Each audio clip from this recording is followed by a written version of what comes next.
Assalamualaikum warahmatullahi wabarakatuh.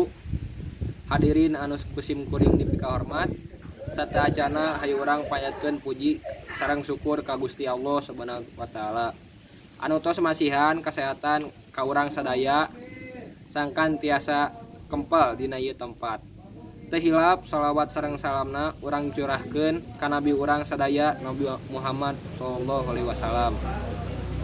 Ka kulawargina, ka sahabatna, sarta warta ka urang umat akhir zaman.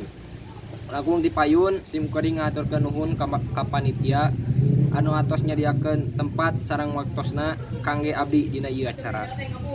Peringatan Hari Kemerdekaan Republik Indonesia anu ke-75 ieu. Ka Bapak sekolah, ka Bapak Ibu guru sareng reng-rengan sakola anu kusim kuring dipika deudeuh. Dinten ieu alhamdulillah urang tiasa patepang dina acara patepang tahun kemerdekaan negara urang anu ke-75. Kudu ku urang ingat keur seueur pisan pangorbanan anu tos dipastikeun ku para perjuang urang kapungkur dina melaan kemerdekaan negara Indonesia. Arurang salaku generasi muda penerus bangsa geus kudu urang perjuangkeun para pahlawan urang ku cara diajar leuwih giat pikeun bangsa Indonesia anu leuwih hade ka hareupna.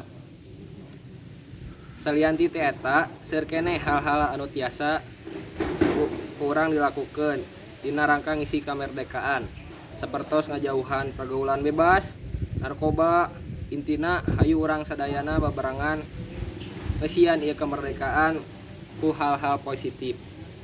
Jeung deui hari kemerdekaan ayeuna pasti moal sarua jeung tahun kamari kumargi aya Covid-19. Hayu urang sadayana ngalawan ieu virus sangkan tereh beres ieu wabah.